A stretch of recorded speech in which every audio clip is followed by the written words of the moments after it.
Action. That's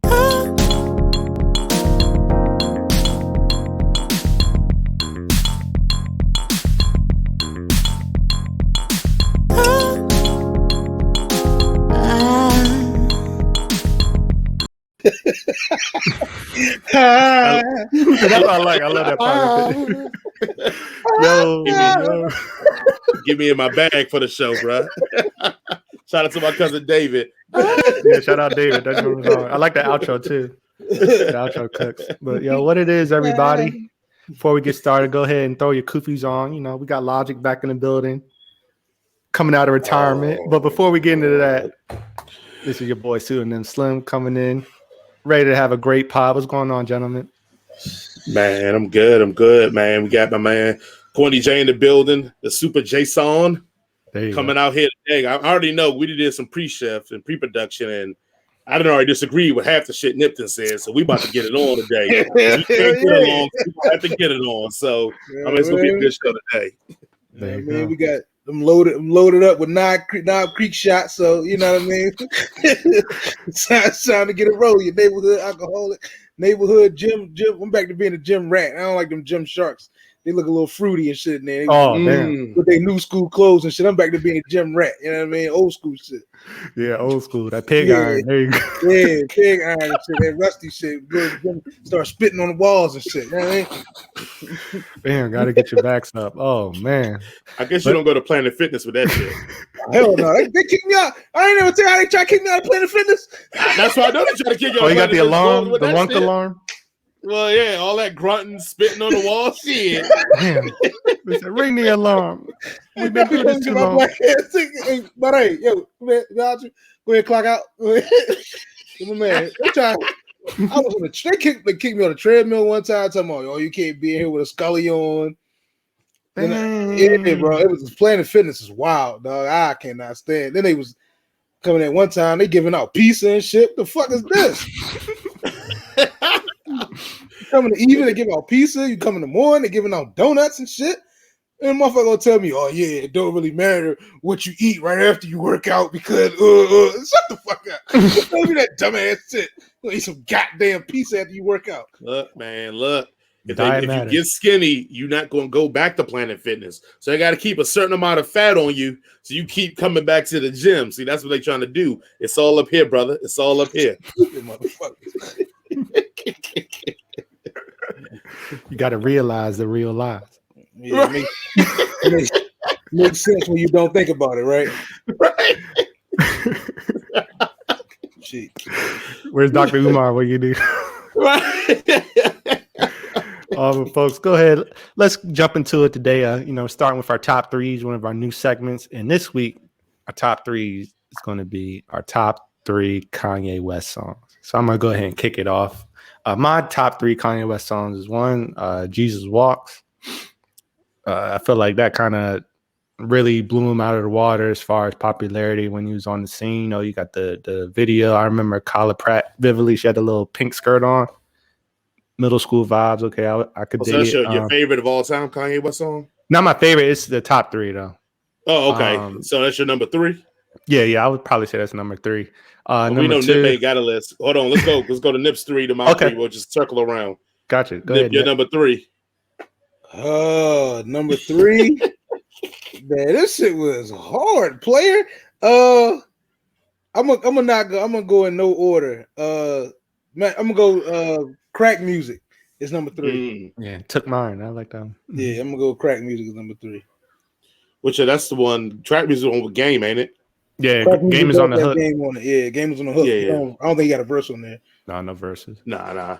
My number three is off of Late Registration. I'm gonna go Addiction, man. I think it's the song right after the Brandy song. Mm-hmm. I like that. Plus, when that came out, I was in school and I was hitting that bottle pretty heavily too. So that was my addiction too. And it was the girls, not much the weed, but the girls in a bottle. That was my addiction. Yeah. So that is my number three Kanye West song. Chris, what's your number two? And I tried to stop, man. I tried the best I could, but yeah. That's a. I played the breaks off of Late Registration. All the songs are in my head, but my number two, I would say, is Crack Music. That's probably like my second favorite Kanye. It just hit different because, being from the area and he's shouting out, crack raise a murder rate in DC and Maryland. We invested in that. It's like we got Merrill Lynch. He really had a lot of bars. I think he really showcased his lyricism on that song. So that's why it's pretty high for me. But go ahead, Nip. I'm gonna go Devil in a New Dress. Mm-hmm. My Beautiful Dark Twisted Fantasy. Yeah. Probably top 5 greatest hip hop album of all time. It's up there. I don't know if I'm put it at 5, but all right, we know we got another 5 that's coming. We got another top 5 that's coming one day. My number 2, which is kind of suspect, but you're gonna notice a theme in all my Kanye songs that he has a very similar theme on it. But is Ultralight Beam off of Life of Pablo, but Kurt Franklin, Kelly Price, and Chance on it. So I kind of dig that. I just like the vibe of that song. And then plus, you get the kid coming saying ain't no devils in this house. You got to take that for the W. So that's my number 2, Ultralight Beam on the Life of Pablo. What you got, Chris? Is your number 1? My number 1, Can't Tell Me Nothing. I think that's my favorite Kanye. I like how he let the song have so much space. Like he didn't bar you down to death, but I feel like everything he said has some impact. And I just feel like it's like one of the truest songs, like the truest rap song. Wait till I get my money right. They're not going to tell me nothing. We see him getting his money right, and they ain't really telling him nothing. So I think he kind of foretold his future a little bit with that one. But yeah, it just hit the home. I always keep that in the back of my head. They pissing me off at work or something, man. Wait till I get my money right. All right, Nip, your number 1. I was gonna say So Appalled, but I already picked one off of that album. So I'm gonna say the Diamonds remix. Ooh, the Diamonds remix, not the Conflicts Diamonds. I'm gonna say the Diamonds from Sierra Leone and the Diamonds from Sierra Leone remix. I guess it's the same song, so because when you take that other J verse and put Ye third verse from that joint, that shit nasty too. So I can't pick between them two. I can't. Okay. My number 1, which I'm shocked I didn't make y'all list, but that's why I love this show, because we all have very, very, very different tastes of what we enjoy about our music. My number 1, man, is Runaway. My Beautiful Dark Twisted Fantasy, man. I mean, I think that is the encompassing perfect Kanye song. Everything about Kanye is in that song, from the production, the instrumental, the auto-tune, the goofy but like slapstick lyrics, and then he shows his production side by having Pusha on there. And then even if the behind the scenes thing, he had Pusha rewrite his verse a bunch of times to get that right verse. So for me, I feel like the Runaway is like everything that you like about Kanye is in Runaway. It's conscious, it's silly, it's kind of got that, like you said, toxic woman part of it that Nip loves so much. You got Pusha. You got the instrumentals, you got the auto-tune, which I know me and Nip feel way differently about 808s and Heartbreaks, but that auto-tune's dope in that shit. I know you don't like it, but that auto-tune on that song, I do dope as hell. I got a couple slaps off of 808s that I still play, but I'm not a big fan of auto-tune Kanye. I'm just not. Don't worry, we call that. Okay, we're gonna talk about auto-tune later today. We're gonna talk about auto-tune later in this episode. Okay. But yeah, I'm gonna go. Number 1 is Runaway. Yeah, what's crazy, and I absolutely forgot about that, but I think it's a testament to kind of Kanye's skill in his discography. Like, he's got so many songs you can pull from. And because me, like, in my high school, kind of middle school years, I was really within that, like, first kind of trilogy that he was coming out with. And I know, those, like, Late Registration by far got the most burn from me. So that one's kind of more cemented in my head than some of his later projects. But I'm sure I could go to some other ones and redo my list and find, some sleepers I may have missed. So just a testament to Kanye's skill. All right, now that we got that out the way. Sky High Rhyme Fest skills. Oh, yeah. Hey. Look here, Nip. You better stop it. You better stop it. That's one that we agree on. We both like Kanye, man. You better stop it. And Cuz. Yeah, we'll get him on Cuz. It's the Cuz fool. Grammy family. There you go. So moving right along, we had some releases last week. I personally enjoyed all of them, but we're going to jump into the first one, being H.E.R, titled Back in My Mind. And I'll let you all start with this. How did you all like the project? Nip, you want to start because you are the resident, like somewhat ain't on R&B tip. So you want to go ahead and get your hate out? I'm not gonna hate on it. It was a nice joint. I don't got a deep dive for you. Like it was all right. I didn't hate it. I didn't love it. It was her album, and I like her. I saw her live at Roost Picnic like 2 years ago. 2 years ago, 3 years ago, and she I like her live shit. Her sets live. Yeah, I don't know. You want me to give a rate? I can't give a rating, man. This is not my. It's out. It's kind of outside of my wheelhouse. We'll get the ratings after all the reviews. But you got any favorite song or anything? Any song that you was rocking with or you liked? Or no, I just kind of listened to it.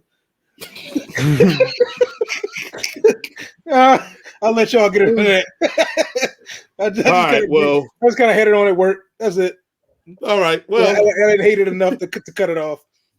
Look, I'm because I do my work now for these shows now. So I think this album, man, I think it's a fucking classic, man.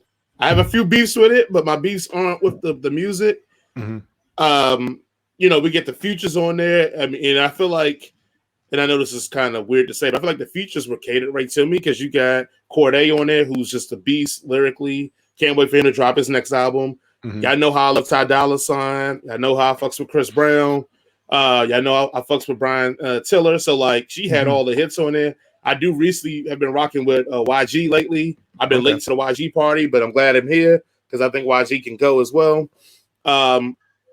Always let me start with my cons to get them out the way because I think it's a lot to love about this album. My biggest con is I can't listen to nothing for over an hour. I'm just gonna keep it 100. Once you start getting to the 100 to an hour long, I'm kind of at that point where I'm like, all right, now we got to end this. This got to go home now. So I don't like it's a little bit over an hour. And I think going to Nip's argument, my only con is half the album had already been released singles before you heard the album. So I agree with Nip in that it did take some of the shine off the songs because some of the songs I knew and was already singing the lyrics to. Where if it would have been a new album with those songs not being released, those songs would have been bangers for me. So, I do that. Let me go to my pros. I think the song Damaged on there is fucking just on point. And, I fucks with Chris Brown. So Come Through with Chris Brown. I think it's just another banger right there. Also, this why I'm surprised Nip kind of is where he is on it because Nip complains so much about the whispering singers in R&B now. This shorty don't whisper. She actually enunciates and she actually speaks about real shit. And it's not on some, I'm a woman, so every man treats me wrong. Nah, she sings about heartbreak and how relationships just get fucked up sometimes. And it ain't always got to be somebody's fault. But at the end of the day, she sometimes takes accountability for the shit that she did wrong in the album, which I thought was always dope.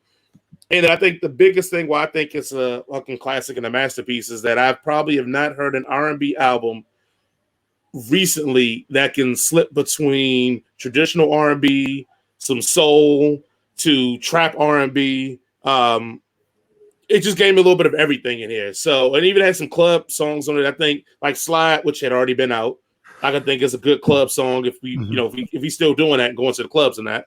And then, again, I just thought it was a beautiful album from a great artist who hopefully is going to start getting more of her due, which I don't know if she's underrated, but I feel like most people that ain't our complexion, if I say her, they don't know who I'm talking about. They'd be like, who? So I liked it a lot, man. I mean, I obviously know what my rating's going to be, but go ahead, Chris. Yeah.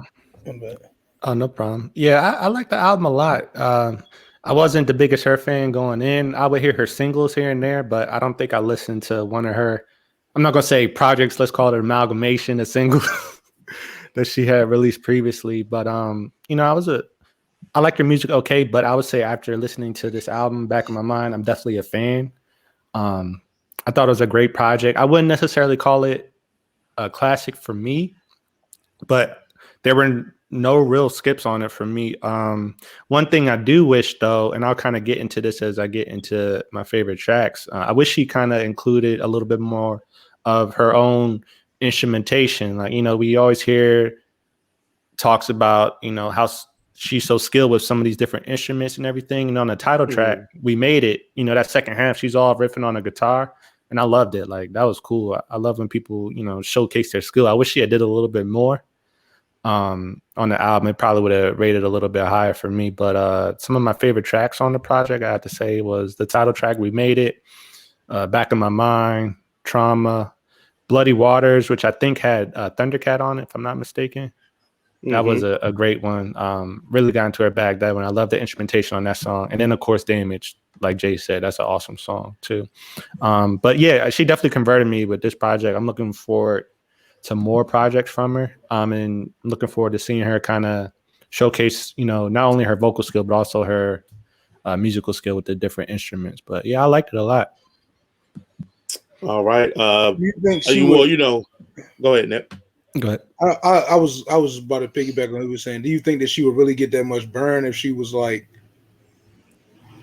putting all that instrumentation, like really get busy like that? Like, not listening. It would make it a better album for me. Yeah, for me. I agree. Like, yeah, but I'm just like one of them nerdy type dudes. And to be fair, I got to go back and listen to it because I was at work and I put on this playlist that was based off. Which playlist was it? It was an Anthony Hamilton. It was one of Anthony Hamilton songs, but like I've listened to it after this playlist of like Anthony Hamilton, Kendrick, fucking like all these super soul, Jill Scott, like all this shit, and then I went and listened to that, and it was just like, yeah, it ain't give me the same feeling. So I wasn't fair to the album. I got to go back and like listen to it fresh. I didn't give it a fair listen. I will say that. Like I think also too, like when you're hearing songs from people that you done already bought into, it's like me. Like it ain't nothing that's gonna come out today that's gonna be better than "Coming Where I'm From" Anthony Hamilton or Charlene from Anthony Hamilton. Right, bro. But that's unfair because we used to pump that shit in the car. Like I don't listen to anything the way I used to listen to things back in the day. Right. Because it comes out too quickly now. Right. Yeah. Exactly. Right. So that shit is like, I know it. It's in my heart. I know the lyrics. I know the riffs. I know the ad libs. So if I'm, like I say, I don't think it was a fair listen for me because I'm listening to that. I'm grooving at work. I'm doing my work and shit. Then I'm like, I go down, look at my messages, like, all right, let me go listen to this H.E.R joint. And I'm like, all right, it's cool. Like, but I just listen to all this like nostalgic ass shit. And then now I listen to this new shit. And it's not like, it ain't giving me the fucking the feeling of the you know what I mean, like that. You know what I mean? Yeah. It ain't enveloping me. You know what I mean? Like it ain't giving me that. So I kind of like, I ain't gonna say I shitted on it, but I was just like, all right, it's cool. Like also, I think too, a lot of those people you mentioned too aren't as industry as H.E.R is. Not, I don't want to use industry as a bad term, but Jill Scott can make whatever the music she want to make. Like Anthony Hamilton is popular as he got in our community. He never. Like, he can do whatever he want to do with that. Like, a lot of the guys that you're naming and listening to, they can do whatever the fuck they want. H.E.R still has a little bit of industry in her, where she got to make songs that can make the radio outside of just, the urban. Like, so I get your point. Like, you're right. Like, some of the better music is always going to be in that genre of they not worried about trying to cross over. Well, I think she's kind of in that in-between foot in both world now, which is kind of like Alicia Keys. Alicia Keys ain't going to make no more soul classics. Like, it's over. Yeah. Well, she ain't making shit. She sold her soul to get her husband. Her fucking voice gone. We not going here. We not going here. It's sticking to the point of the show. She did a little mermaid. She had a little contract to jump out. Look, we not going here. Look, I give it a 5. I will go buy it in the store. That is my rating. Chris, what is your rating? We not going here. Bootlegging 4. It's a 4 for me. I accept that. And Nip is to be decided if he ever wants to return to it. Yeah, I'm gonna go listen to it and give it another rate. For now, I'm gonna give it a 3.5 for now. And then a tentative 3.5, 3 ball. Yeah. All right, sounds good. Well, moving right along. We also had Gucci Mane dropped with Ice Daddy. Gucci Man James. I used to love those old mixtapes. They would have him and like Waka Flocka. It'd be like Do Flocka Rant. You know, they dunking on the little mixtape cover. I used to love listening to those. But this one brought me back. I'll go ahead and get started with this one. Me personally, I thought it was a great Gucci album. It gave me a lot of Back to the Trap House vibes at times, which I love because, you know, that's when I really started listening to Gucci Mane around that era. The only thing for me, it was a bit too long. Like, after a while, kind of some of the songs started. It was hard for me to go back and say, okay, yeah, this one was my favorite for sure, or, you know, go back because it was a lot of music on this. But overall, I thought it was good. There were no skips. I didn't hate any of the music that he dropped, and I liked the features that he brought on. I believe Pooh Shiesty is one of his artists, so he made a few appearances on this as well. He won't be appearing on shit else for a minute. Yeah. Facts. Hey, he said it yourself. Live by the gun, die by the gun, I guess. I don't know. But yeah, it was a great project from Gucci. Some of my favorites. Anything that Zaytoven produced on here, I like, because I just like the Zaytoven Gucci collab. Like, that's always going to be a hit for me. Fold That Money with Mr. Don't Play Himself, Project Patar. And then we had Posse on Bouldercrest. I like that one too, just because it seemed a little different the way he was kind of rhyming on that one. But yeah, I liked it. It was a solid Gucci, man. My bad, go ahead. It was a solid Gucci album. I liked it a lot. Yeah, I think Posse on Bouldercrest is my favorite joint. Like, from the hours of 5 to 7 before work, I am a fucking gangster. Yeah. Before I go fix these buses, oh yeah, we getting all that. I'm dope dealing. I'm shooting niggas. I'm in the trap doing all types of wild shit. So yeah, that was my shit right there. I think the only one I'm gonna take some flack for this one, but like, I'm tired of E40 a little bit. Like, I knew he was gonna say, when I heard the verse, I said, Nip about to shit on this like I ain't never been shat on before. I knew it when I heard the verse. And I know because started doing it. I said, oh, Nip about to go crazy. Like, come on. Can we just all right, for that. Come on, bro. Like, I get it. The verses brought you back. You was out here with Short Dog. I get it. But like, I'm cool. Like, I'm cool. You could have kept that E40 shit, man. I'm cool. Like, I'm cool. I'm cool. Say, hold the 40 water. Yeah, I'm cool off of that. Like, it's some niggas that's class, and E40 is a classic, one of them classic dudes. Like, when I seen Project Pat, I got excited. Like, I got excited when I saw Pat. Like, it's certain older, like, I guess they call like niche. How would work? You know, I ain't no fucking grammar, fucking Nazi and shit. Is it niche or Nietzsche or niche? It's niche, right? Whatever you want it to be. Whatever the fuck it is. Them type rappers. Like, I like the shit from them dudes, but like 40, I can do without him. I can do without his new shit. Gotcha. I'm cool. Gotcha. But yeah, everything else, I'm with all the goofy shit, especially the Pooh Shiesty shit. Oh yeah. I love Pooh Shiesty, dog. There he goes. But yeah, I don't think I had the only skip I had was the E40 shit. Gotcha. Okay. All right, is it my turn yet? Yeah, go ahead. You. Oh man, now this didn't make me go Goku on Namek. I kept my cool. I stayed in base form. Okay. Look, here's the problem, and I wrote it in my notes, and this is probably sums up why y'all like it and why I'm just like, It's just Gucci being Gucci, but the best things about Gucci is the worst things about Gucci in this album. Like, so, like, yes, I want to start with some love. So, like, I like Poppin'. Poppin', I think, is a smash with Big Walk Dog. Like, Big Walk Dog, he go in on that. It almost feels like he is acting like Lil Baby a little bit from the flow and how it rolls. So I do like that. It's probably my favorite song on the album. I did like Top Shit and Shit Crazy. I did like those songs a lot as well. But it's the same old Gucci. Like I said, this is what Nip came for. This is what people came for. I thought, some part of my mind thought, because he was naming it this after his baby, we would get a little bit more depth from Gucci. Just a little bit more. Because I'm like, oh, you doing this one? Nah, that's my fault. That ain't Gucci fault. That's my fault. It's Gucci. My dumb ass thought that. Yeah, I thought that. That's my fault. So that's why I'm like, oh, okay, whatever. But the things like that's again, the pro of it is just the same old Gucci. Like, you know what you're getting. Another pro of it is that, look, Gucci in his whole career, he can make a hook. His hooks is catchy as hell. They simple as hell. And like, you can leave this album and you got hooks for days that you can recite just off of one listen. Like, yeah, I give him that. But that's why I go to the cons is, like, the hooks are simple. Like, they just like childish ass hooks. But again, like I said, it's the things you like about Gucci is the things that are like you don't like about him. Hold on, bro. All hooks are meant to be simple. Man, do we gotta stop pulling up the hooks on this album, bro? I put a list. Come on, bro. We don't want to do that, man. We don't want to do that. Whatever the title of the song, that's probably exactly 8 out of 10. That's all it is. Whatever the title of the song is, it's what's going to be repeated numerous times with no creativity. But again, that's what makes it catchy. That's what works for people that like Gucci. Also, like, I do feel in this album, this is probably an honest critique, because I know I've just been talking shit about blah blah.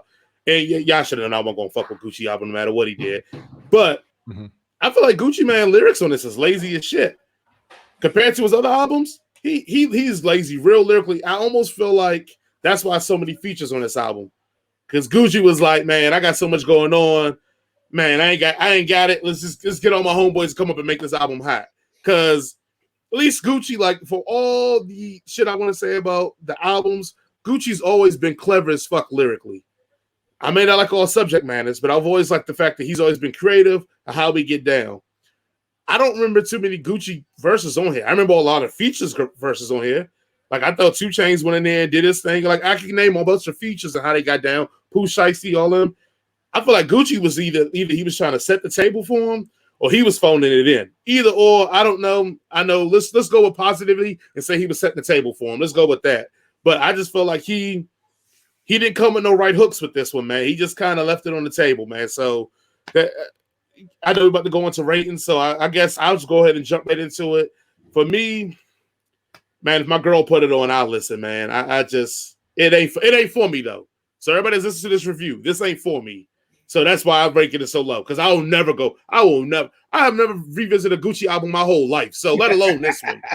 So it ain't for me. And the only reason I wouldn't frisbee it is because I do think there's a lot of good songs on here, and it's a lot of good features, and it's some shit that if you're a Gucci fan, you'll thoroughly enjoy. It just ain't for me. So my girl put it on.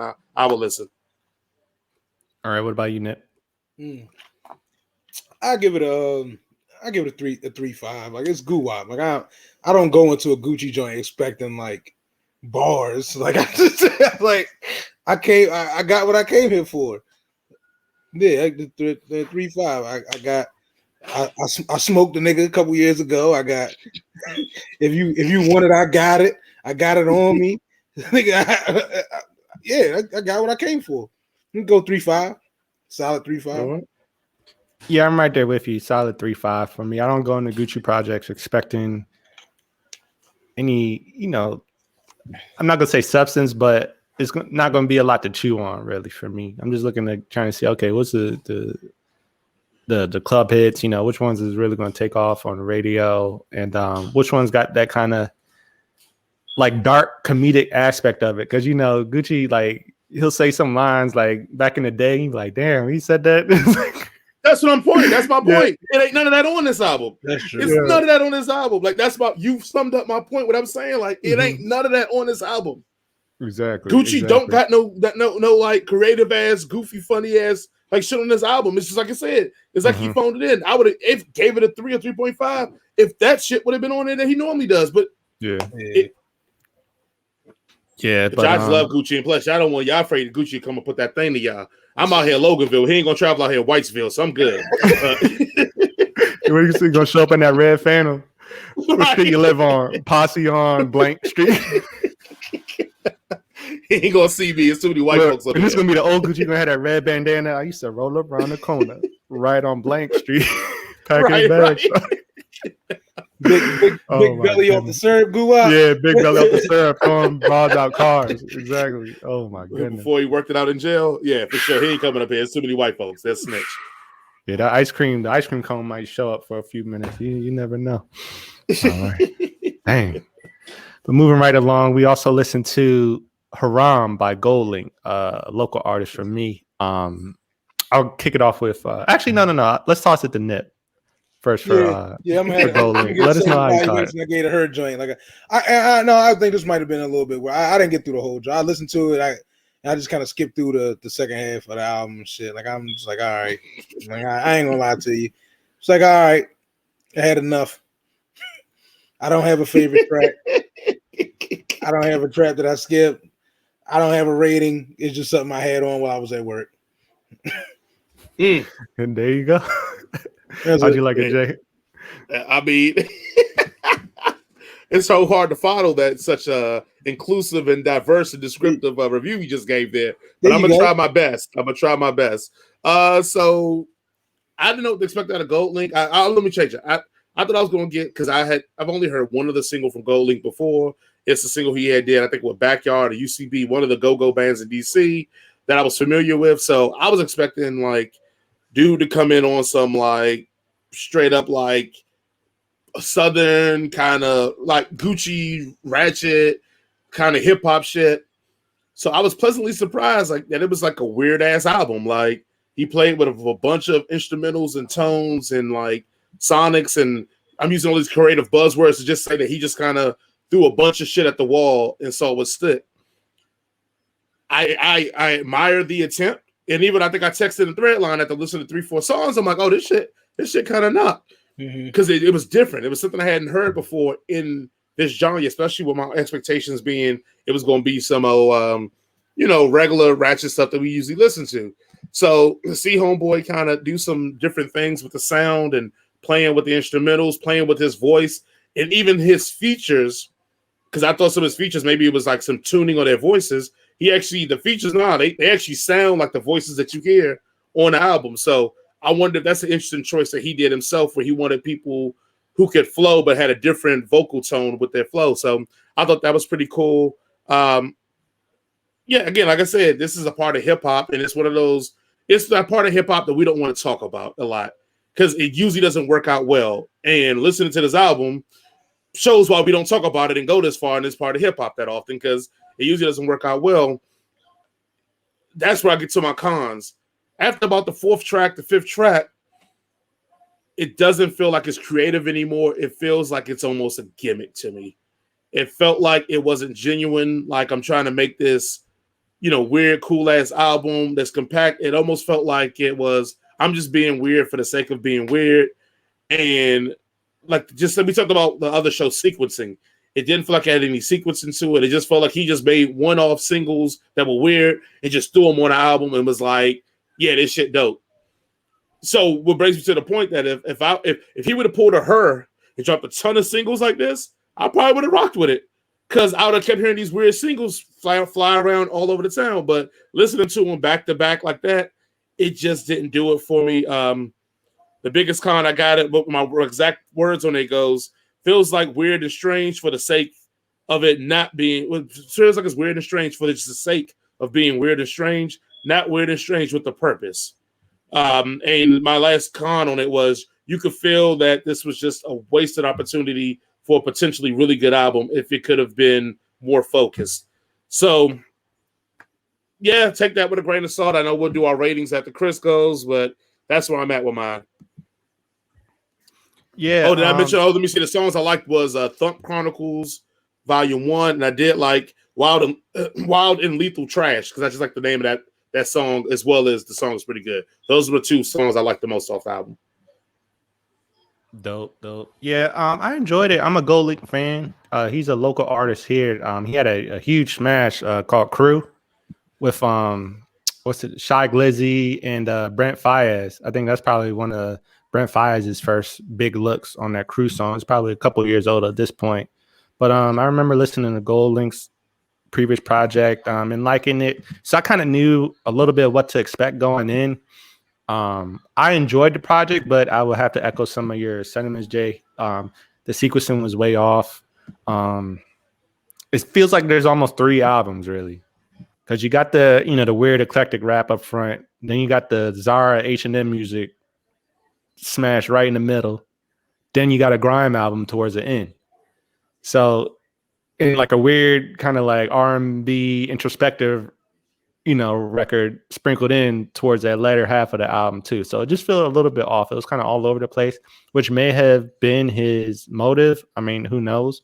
But I think it could have flowed a lot better if he had broken up some of those sections a little bit, because it's very distinct, the breaks, and it kind of throws you off because the album you listen to up front is not the album you listen to in the middle or the back. But on that being said, I did enjoy the music that was on there. If you ever listen to Goldlink, he keep one of those mall chic boutique store songs on there. He had kind of like that house vibe with the song. I think the lady's name Pink Pantheress or whatever.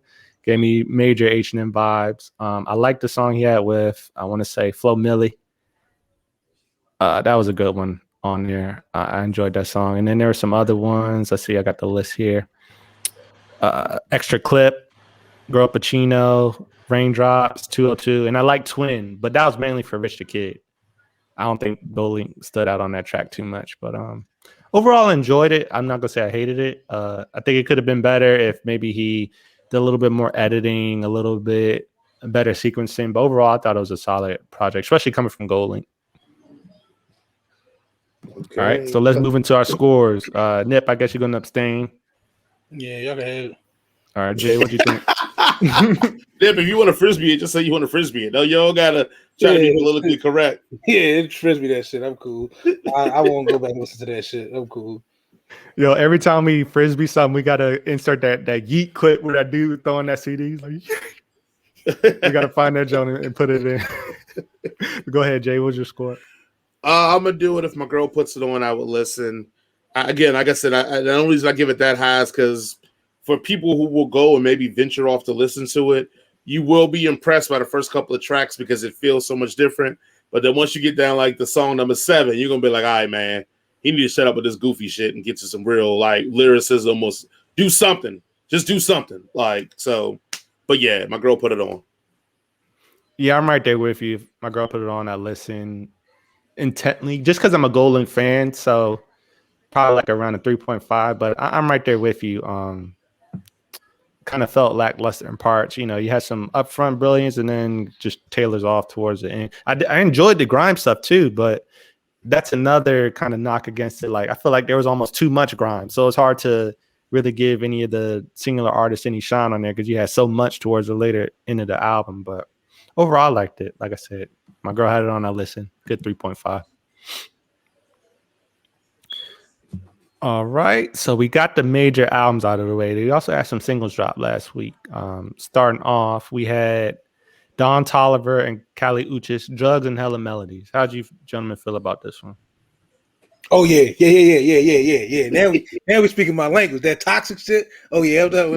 So that thing gonna put me to sleep like a sedative. Oh yes. I need all that in my life. You hear me? I need all that toxic femininity. You know what I mean? I needs all that.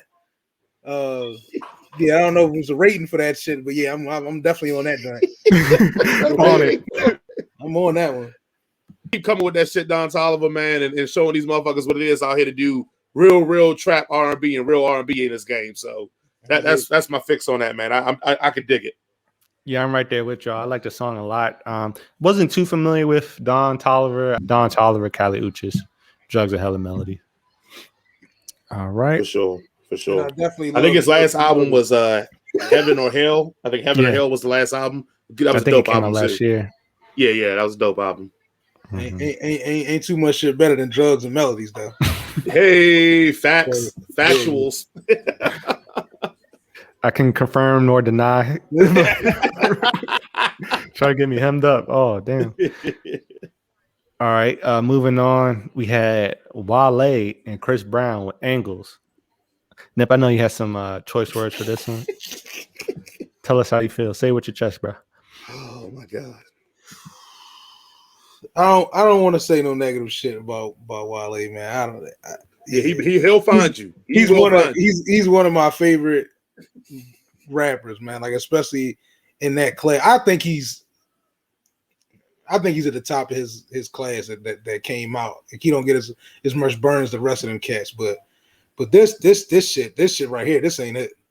Hold on, pause. Most people put him in the class with Cole and Kendrick, like that same Mm-hmm. Okay, so go continue. Yeah, I said what I said.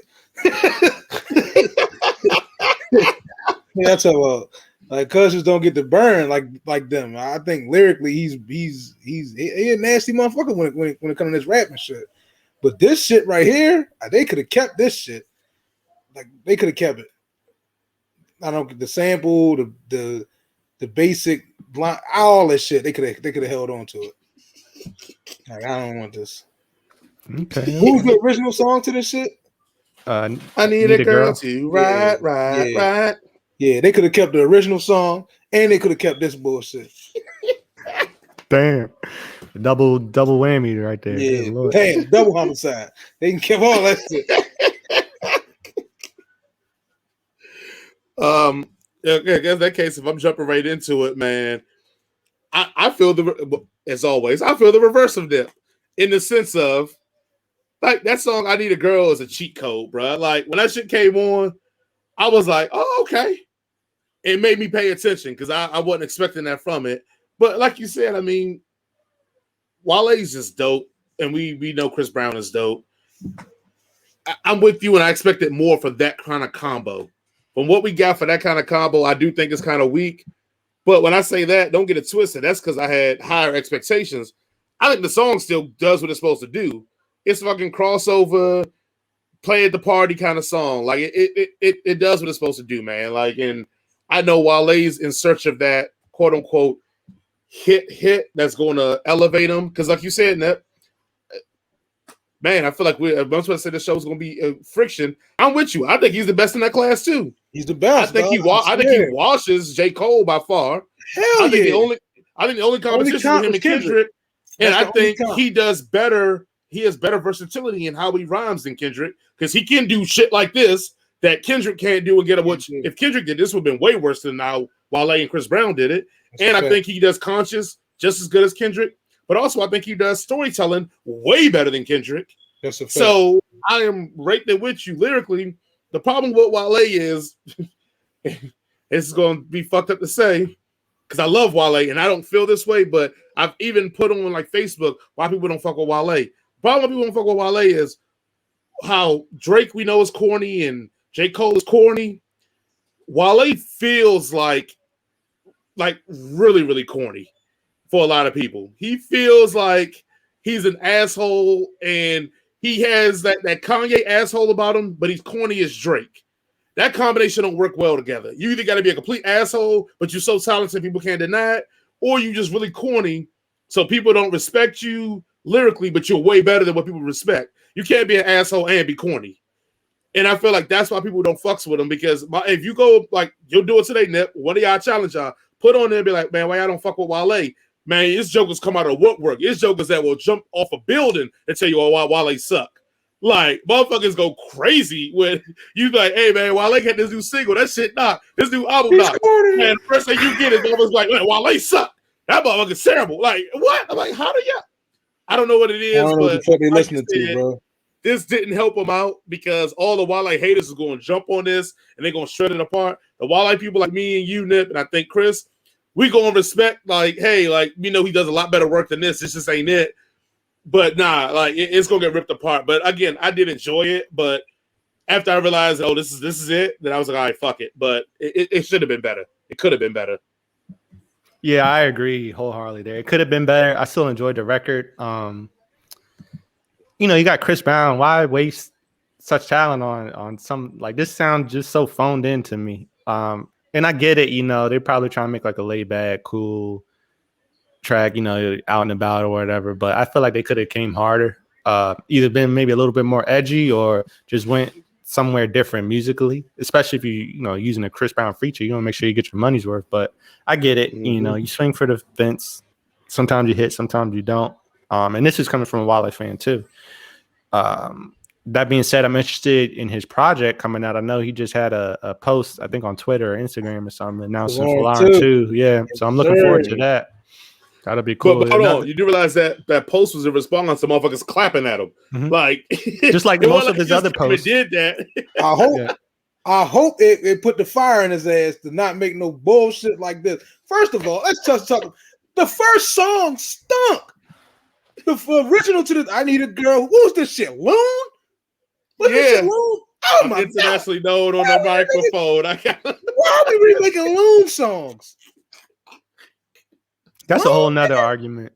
What are we doing here? You thought this shit was been slapped. Look here. We not gonna disrespect I Need a Girl. We gonna disrespect Loon. Oh yeah, we gonna disrespect them shit. Oh no, Loon. You can have Loon on that, but we ain't gonna disrespect I Need a Girl, that song, man. Yeah, that's all people was feeling that song. Yeah, no, we gonna disrespect that song. That song was ass. It was ass when it came out on the original. I like it. It was ass on the remake.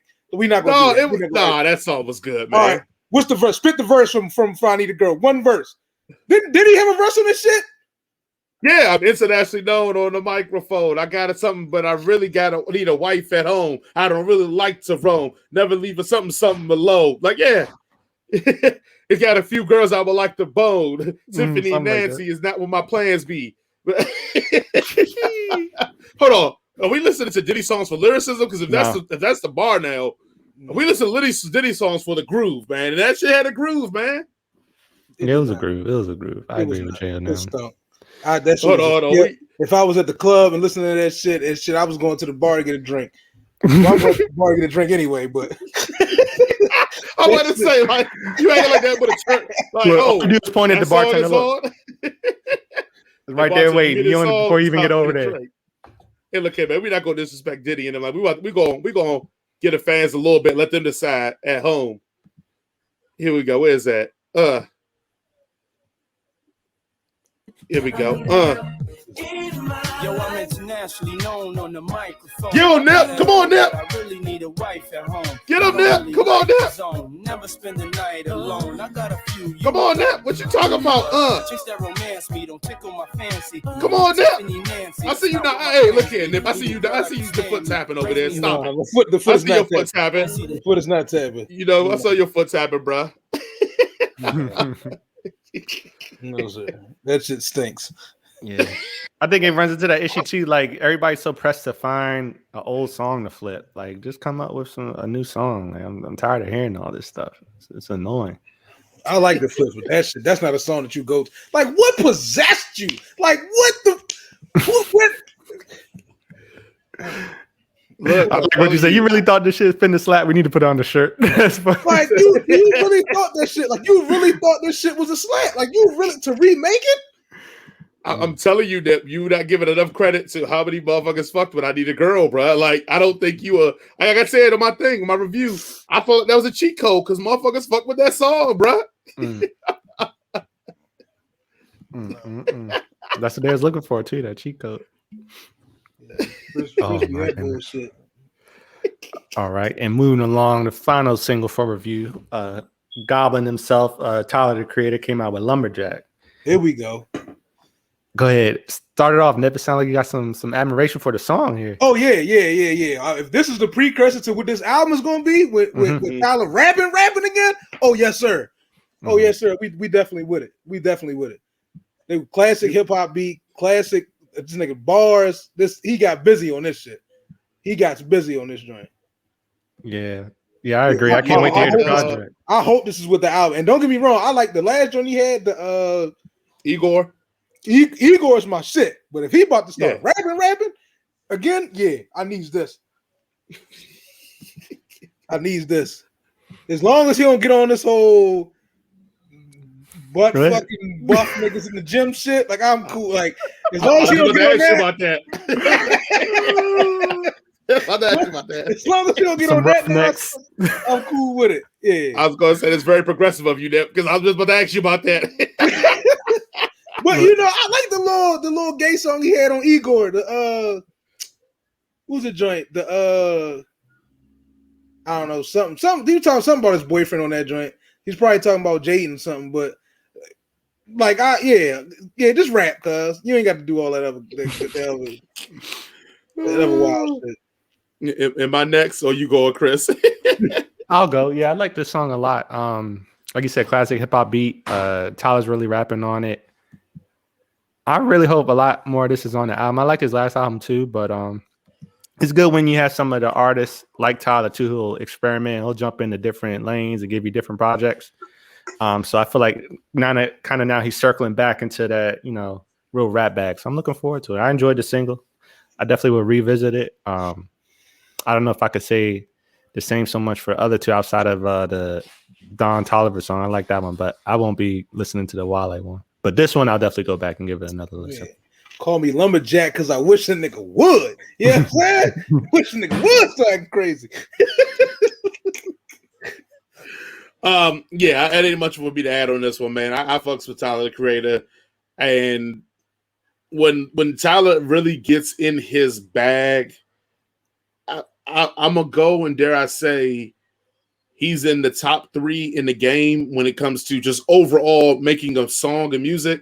When he really gets into his bag, like how he can play with his voice, how he picks his songs and produces them, how he uses like his outside of the rap thing, like to encompass his music. Tyler's just a dope artist, man. Like I don't even want to limit him to say MC. He's just a dope artist, man. And this song exposes a lot of what makes him dope, from the sampling, from how they interject the ad libs, from the scratching of the songs, and it's just a very creative song, man. And all that means nothing if the guy who's rapping doesn't bring it the way it's supposed to be brought.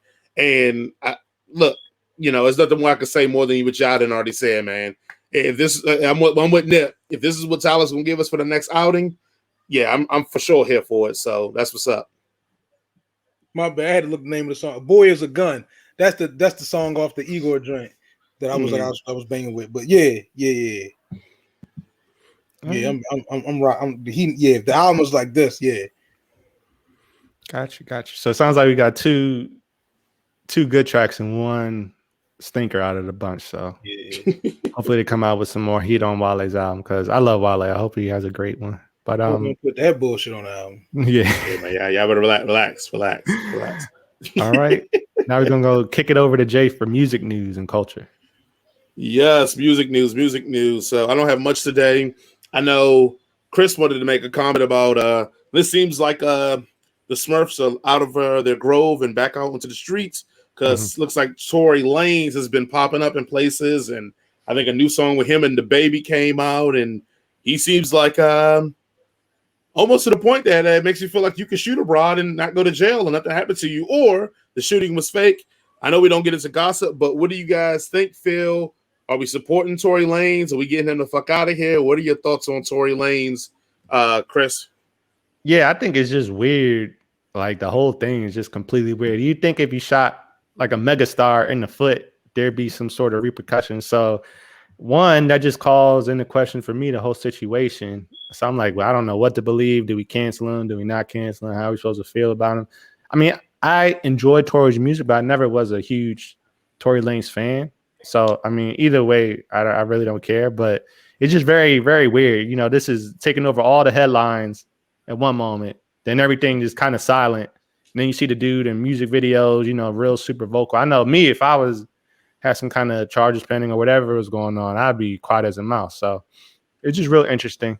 And then there was also, I don't know if y'all saw the tweet. Somebody had tweeted out, it was like, I think Tory and the baby get along because they both shot somebody and got away with it. And the baby had like retweeted it. So that was a whole nother thing on Twitter. Like, I think Meg Thee Stallion was tweeting at the baby, kind of calling him out for that. And then the rapper Partisan Fontaine, I guess him and Megan date. So then he jumped into it. It was just crazy. It was a wild weekend on Twitter. But yeah, the whole situation is just weird to me. I don't know what's going on. I don't know who to believe. Hollywood is weird. I don't trust no stars. I don't trust nobody from Hollywood. Yeah, Nip, any thoughts on that? Because I know everybody's about to play stupid games, win stupid prizes, man. I don't give a fuck. None of that stupid shit. I don't give a fuck, man. I really don't care. Like, I mean, of course, I don't want nobody to think it's like I'm cool with like violence against women and no shit like that. But I don't give a fuck, man. Like I don't care. I don't listen to Tory Lanez like that. I do like Meg when she not talking a whole bunch of freak body shit. But like, hold on. So you don't rock with Man talking freak body stuff. But I support it. I just don't listen to it. But you all right with Tyler talking about his boyfriend? Yeah, I don't care. Okay, like in The Boy Is a Gun joint, he wasn't talking the freak shit. He was talking like on some love shit. Like when he was doing the flex freestyle, he talking about he going looking for some buff neck niggas to all that. Like, no, I'm not cool with that. Like, no, we not buff neck niggas. We not doing that.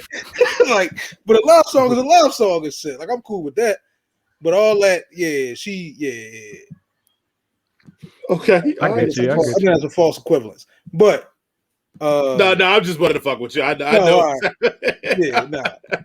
But yeah, I don't know. I don't know what to think. I'm not big on canceling nobody anyway. Mm-hmm. Like if it was a straight up and down joint, like he just blasting people with the jammy. Mm-hmm. All right, yeah. But then the shit I'm reading is like it was like a shot that hit the ground and like just the ricochet hit her foot or something, which doesn't make it cool. Like he probably just told the bitch to dance or something. Like, you know what I mean? Wow, some Yosemite Sam shit. It just shot around her feet and accidentally hit her. Why do you got to be like this, man? All right, next topic on there, because I'm trying to do salacious shit on here. We just try to keep it as positive as much as we can to a degree. All right, next topic. Trick Daddy said that Beyonce can't sing and that Jay-Z ain't the greatest. I think I have a clip lined up of a little bit of that to see if I could pull up Trick Daddy talking his stuff. I guess I should unmute the clip. The world, the country, our cities, our homes better. They're gonna never record that. But what I said was, I don't think Beyonce could sing, and that Beyonce is to R&B what Jay-Z is to the state of hip hop in New York at the time when Jay-Z began considering himself as the king of hip hop, the king of the GOAT of our rap, which is my opinion. And opinions like buttholes, without them, you'd be full of doodle. We do it. All right, great words from Trick Daddy there. I don't think we need to know more than opinions. It's like, that's a wild dude right there. And I already know we're about to get into this moment of where Nip is about to get off here. Nip, we know you full-heartedly agree with Trick Daddy. Please tell us why. I'm not going to say that Beyonce can't sing, but to make it seem like she's like this goddamn extreme vocalist, supreme, like, oh, you're putting her up there with like the elite singers, like, no, we're not doing that. We're not doing that. I don't think her music is that. Like, her music is like the anthem for like, it's like chick music. It's not like classic. I guess it's classic for chicks, but like I've never ran to a Beyonce album. You know what I'm saying? Like I've never like, yeah, no. And I still got a beef with her when she touched that fucking Frankie Beverly and Maze song. So yeah, that was whack. She still got to make her way back from that shit. So I'm not gonna go as hard as Trick, but I see where he's coming from. Like, yeah, I see where he's coming from. They like the Michael Jordan of the shit. Like they, you know what I mean? They the face of it. They knew how to market. They knew how to commercialize it.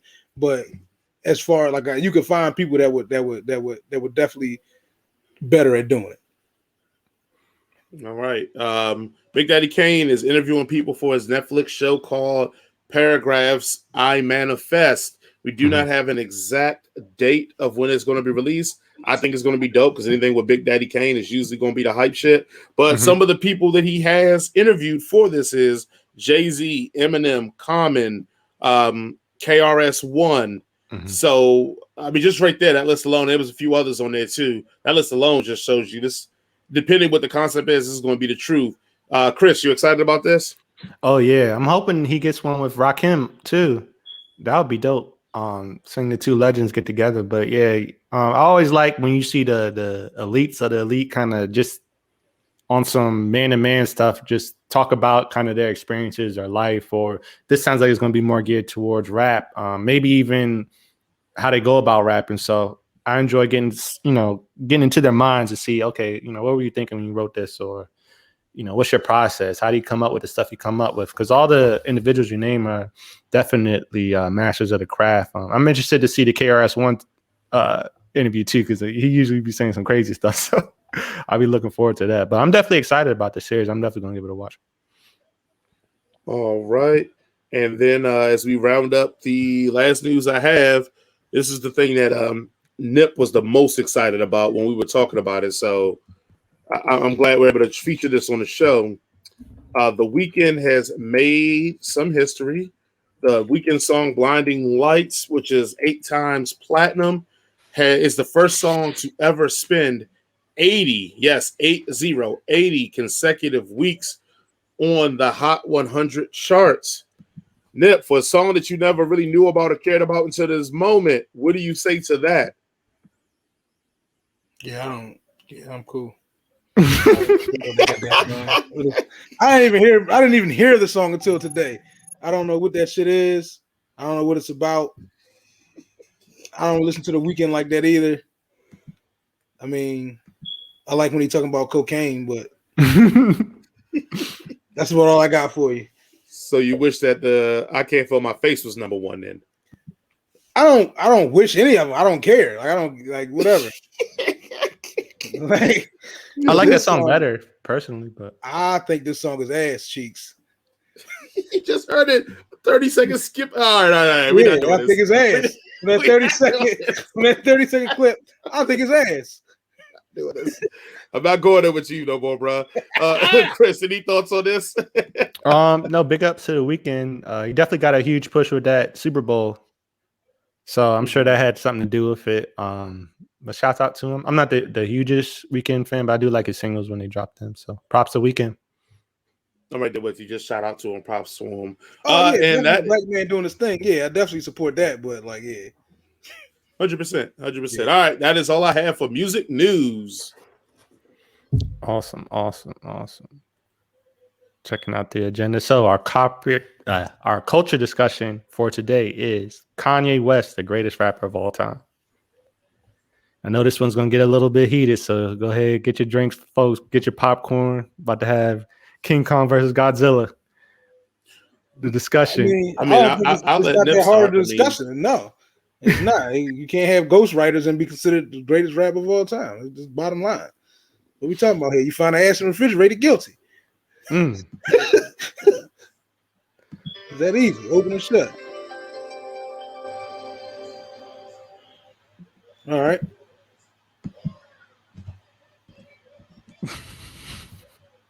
Jason, what you got to say about that?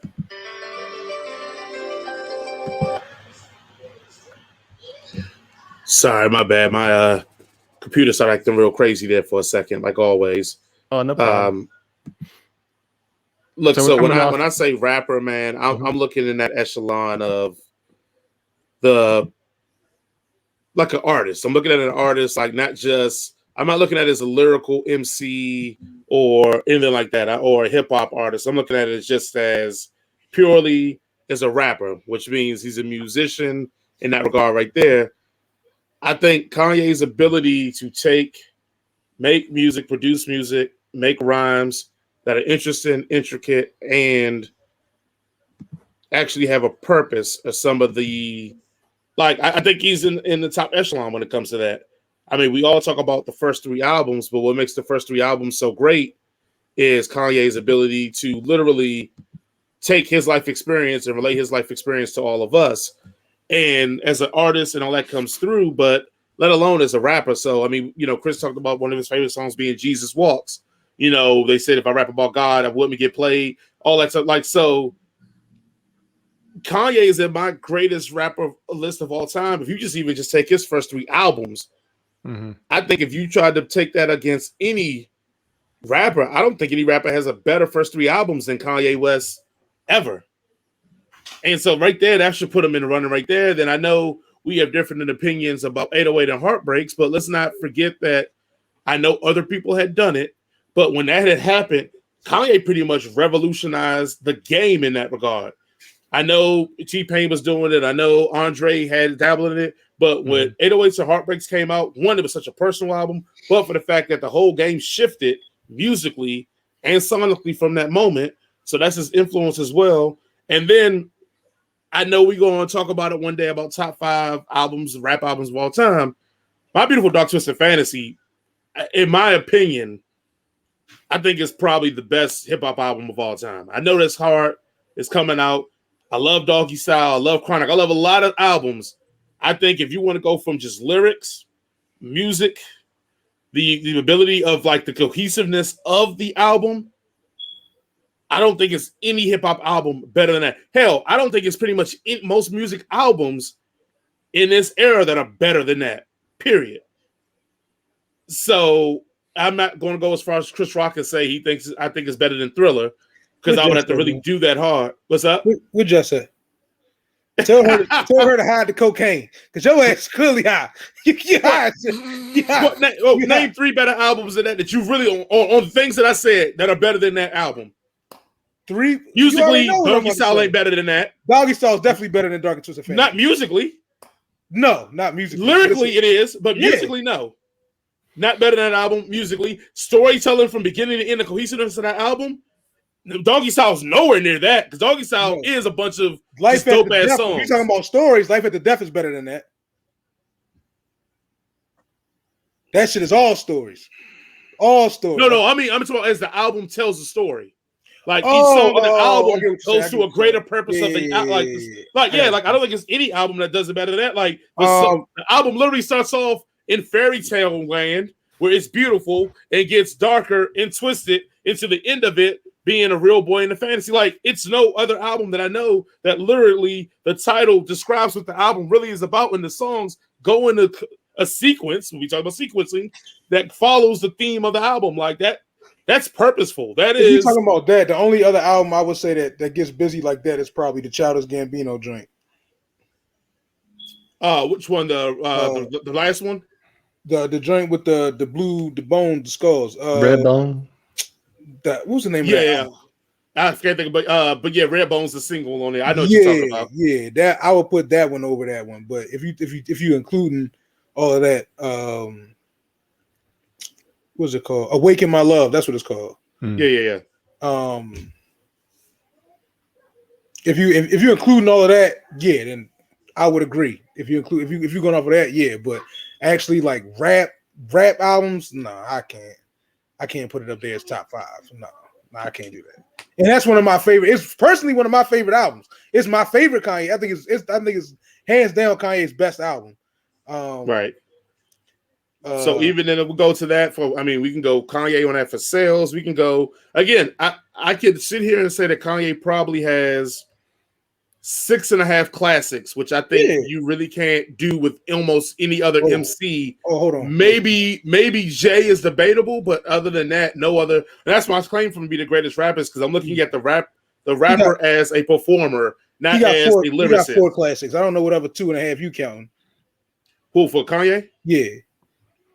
But again, we don't agree on 808. But no, the first 3 are hands down. Nobody has a better coming out the gate showing than Kanye. Like that's so hands down. First 3. That's hands down. My Dark Twisted. That's 4. And Watch the Throne. That's not you. All right, half. All right, 4.5. Then I 808. 808 is ass. Like you keep that shit. Oh, you are bugging, bro. 808 is ass. All right. I know we're not going to agree on that. I don't want to waste time arguing that point about 808s. Cool. But that's why I feel like Kanye West is the greatest rapper of all time because his catalog with his impact and with the songs itself, and you combine with sales, I don't see anybody that's on his level and with all of that combined. All right. Artists, I'm going to say artists, hip-hop artists of all time, yes, Kanye is the greatest. Rapper, I think we have 2 different definitions of what a rapper is. Rapper, if once you start telling me niggas is writing your shit, you're not on my list no more. Like hands down. Now, Rhyme Fest, Consequence, if you want to put all of them together and say put the asterisk and say Kanye, Rhyme Fest, Consequence, Sci-Hi, all them, we cool then. Travis, Push, maybe. Yeah, Push, then But no, we're not about to say this guy's the best rapper of all time. No. Hip hop artist, yes. Rapper, no. All right. So, like Mike is the best artist arguably of all time, but singer, no. So a rapper. I pulled the definition of a rapper. Well, Chris, can you please read to me what the definition of a rapper is? Rapper, noun, a person who performs rap music. So he was a fearsome rapper with a distinctively gruff, meandering style. So, with that definition, which that's what I use as my definition is a performer. Mm-hmm. Please, Tony, please explain to me how he's not the greatest rapper of all time. I don't use the white man's definition of black art form. So we're not going to use that. I'm not using that definition. What has Oxford done for the black community? Yeah, you're right. You know what I'm saying? I'm not doing that. We're not going to base this discussion off of what the white man says what a rapper is. You know what I'm saying? We're not going to do that. That's what we're not going to do. So we ain't even using that shit. Okay. Good discussion. Discussion. If you're not writing your rhymes, you're not in my top 5. Okay, Chris, where are you falling at? Because I know you always seem to wiggle your way in between both of our hate. I agree with Nip. I agree with Nip on that. If you're saying he's the best like hip hop artist, I would say yeah. But I'm not saying he's the best rapper.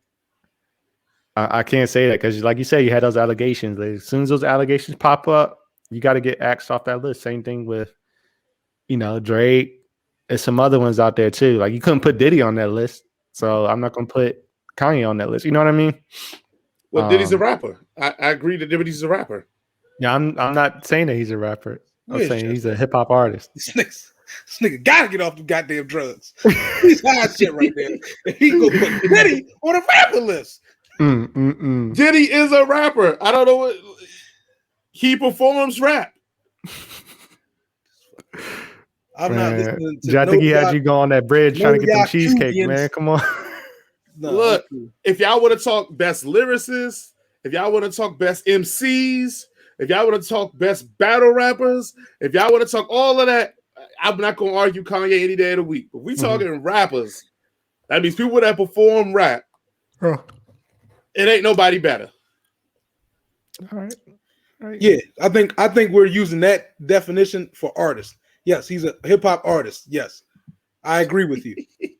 Not want to say he's the best rapper. No. Oh man. Okay. Yeah. I think we got one more point. That auto-tune bullshit. Speaking of auto-tune, Jay, what's going on? Which we got T-Pain. Okay. Oh, I think we want to talk about that today. But all right, I guess we'll jump right into it.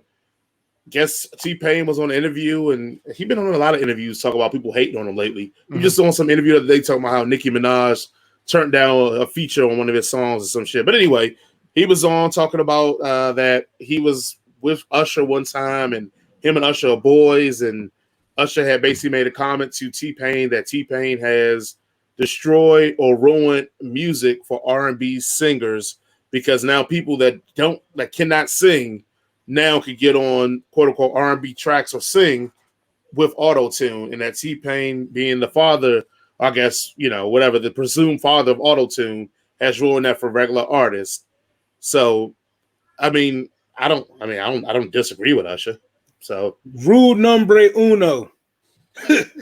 He's ain't the father of shit because Zapp and Roger was hitting that shit long before T-Pain came on the scene.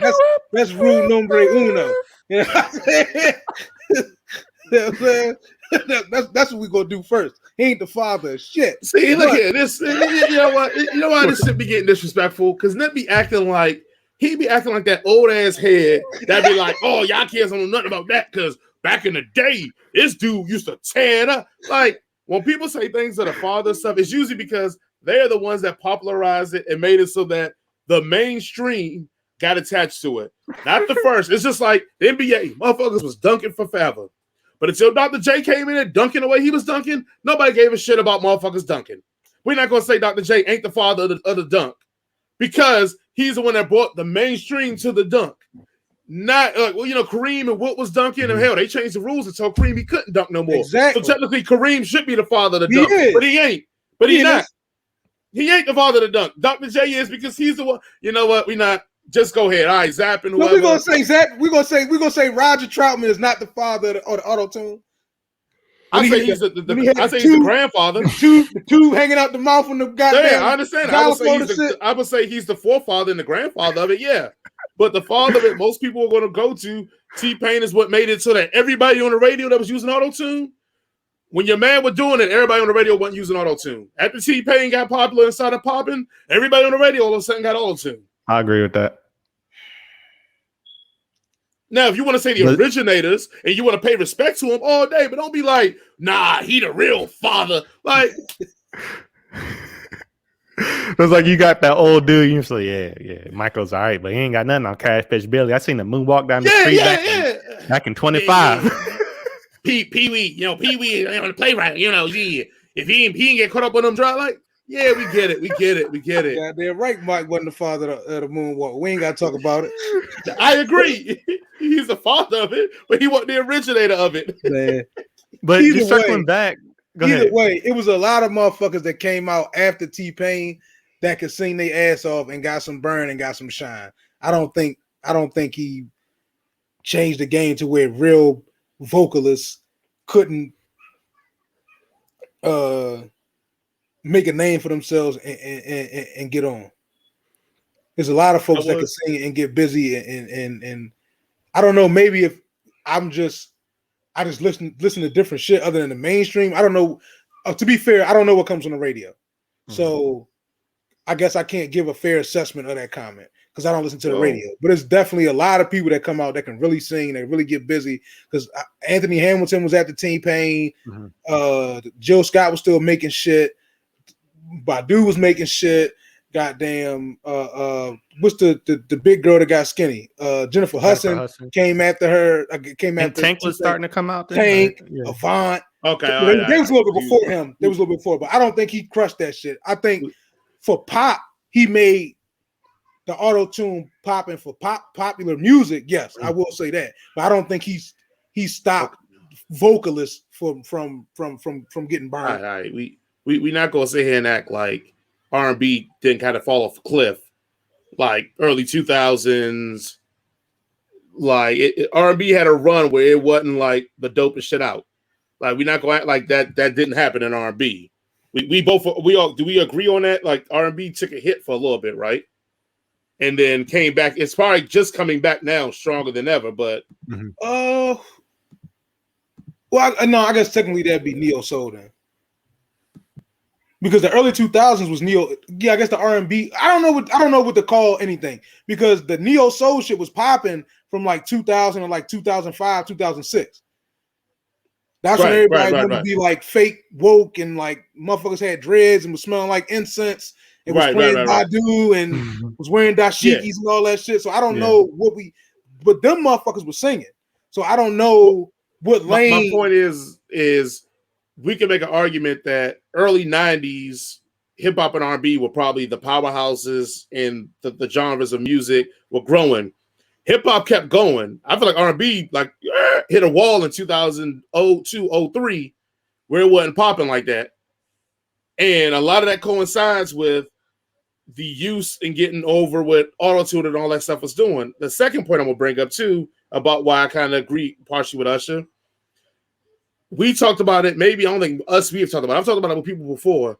You don't really hear. Now we're starting to get back to this stuff now again, but you don't really hear no more hip hop guys bringing R&B guys on the track and singing the hooks and doing blah blah. We went through an era where all the hip hop guys was singing on their own hooks, was singing on their own tracks. I agree with that. With auto tune. Yeah, I agree with that. So you was putting other motherfuckers that would have got a check. Wait a minute. They sitting at home. It's a lot of cats that started out singing hooks. That got on. Your girl Jill Scott singing hooks, got her on. Jackwell Wright singing hooks, got her on. It's a lot of cats that was singing hooks for popular people in bands. They were the go-to person that got on from singing hooks that put on to a career. So when now the rapper singing the hook, that's saving the industry a check, and maybe somebody doesn't get the exposure they were supposed to get of singing a hook that we all fucked with. I think my timeline is off with this shit. T-Pain wasn't really popping until like 05, 06 then, right? Because I'm thinking like Usher shit was out in like 2000, 2002, some shit like that. Like he was after the 90s. Yeah, T-Pain My was timeline like got to be off and shit. I don't think T-Pain was early 2000s. R&B was still like Usher was putting that shit out in like 2002 and shit. Yeah, you had music. You had a lot. Yeah, music. No, music shit was like 99. No, I'm about to say let's. Yeah, music shit was because like T-Pain was 04. T-Pain was 04. That's what T-Pain started jumping off right there. Again, and I'm talking about like it. R&B did not take the same trajectory as hip hop. R&B plateaued and started going down, and I think that coincides with the auto-tune movement, man. Now, if are we saying that it started declining like 01 and 02, 03, and then 04, maybe when T-Pain came and just killed it? I'm saying that like it's a good possibility because it changed. Now everybody's trying to rock auto-tune. They're bringing up singers who really can't sing as well anymore. And now I know your argument's going to be like Mary J. Blige and all that shit. But we do got a more litany of guys now that's in the game that don't really sing. They more just hold a note. But T-Pain didn't make R&B music. But no, I'm talking the singing part of it. Because he didn't make R&B music. Like he made the shit that he was making was like, it was club music. The bartender buy you a drink. That's just not R&B. It's not R&B in the sense of what you call it, Nip, man. It's R&B to the jokers that don't know what R&B is. That pop R&B is R&B to people that don't know what the game is, bro. Ain't nobody sitting around listening to Anthony Hamilton but you and a couple of other weed smoking, beard ringing, Knob Creek drinking motherfuckers. A white person hears a black person singing in melodic tone. To them, that is R&B, my man. It's pop R&B, but it's R&B to them. They don't know nothing different. And then let's keep it real. How many features was T-Pain on when he was just singing the hook? Oh yeah, he was a million. Not as a real singer. Shit. Yeah, he was killing shit. He had a. So that took a check out of somebody who's a real singer mouth. Not saying T-Pain ain't a real singer because I don't know if the dude can really sing or not. I never. No, he can sing. I heard his NPR shit. His NPR drink without the auto tune. He sang all that shit without the auto tune, and Buddy can definitely sing. Okay, well, respect to that then. Yeah. But I think the point is that like a lot of people who might have possibly got on, who knows, because we never know how revisionist history is. He did knock a lot of jokers out there because, I mean, it ain't cats out. Now, cats now, I think R&B's coming back now. Hell, I would make an argument that R&B's probably stronger than hip-hop in my eyes, but cats that's out now. Now, I'm not saying the music quality, but as in how many people are in the circuit now of R&B-ish, pop-ish R&B realm now, it's more of that going on. But I can see where Usher's coming from, man. Like, cats is out here looking at T-Pain with auto-tune being like, this nigga really can't sing. And this Joker making hits. Regardless if it's true or not, he can't sing or not. Joker's ideology was this cat can't sing. And he making all these hits. And he taking food out of our mouths. Yeah, I hear you. I mean, I don't agree with you with the R&B is better now. It's nothing but a bunch of Robs out here now. But, you know, maybe I got my definitions wrong. But when I think of R&B, I'm thinking of motherfuckers that it's like I don't put him in the R&B class, but I mean I maybe he did. I don't know. Maybe he did. Well, who's in your R&B class now that's new? Let's go there then. Oh, I don't listen to new R&B. I should say. Oh, so how you gonna be trying to say it ain't? No, I was saying the new. I was saying the new. You said the new R&B is better. It's not. It's like who is it? Snow Allegra and goddamn. Look, man, shit ain't come out before '96. I ain't listening to it. All right, that's just who else is doing here? Like, that's Nip. That's Nip in a nutshell right there. Nigga, where's the new school Jodeci at? You know what I'm saying? Like, where's the music with the ain't nobody trying to split no money in no group. Shit, fuck on, that. Bro. Where's the music? You don't hear nobody out here with no R&B that got feeling to it. There's no feeling in this shit. Ain't nobody got no music. You be like, damn, you put that shit on, bitch, then broke your heart. You get your heart broke. You gotta go back to something 96 and before 73. You can't put no new shit on when your heart broke. You finna go right back to the club. We not doing this. So it might make you pop a perk. What you say? Yeah, you know what I'm saying? We just reviewed the R&B album as a banger, and we gonna sit here and we not gonna do this, man. Because we battling nostalgia, and I'm not going to battle nostalgia on here versus reality. I'm just going to say you got it, man. Like, because we not going to sit here and act like that her album wasn't a banger. We ain't going to act like that Jasmine Sullivan album that came out not too long ago wasn't a Oh, banger. all right, We're you're not right, going. you're right, We're not going to That's do right. this. You're We're right, not you're gonna right, do you're right, this, you're man. right. Nah, You're right. no, you're right.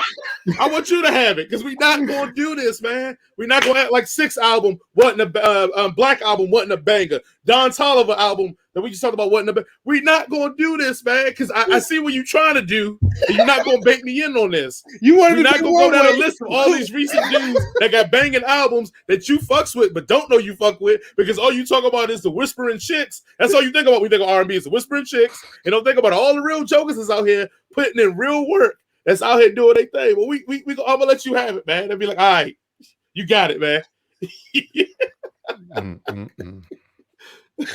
All right, You're right. I can see.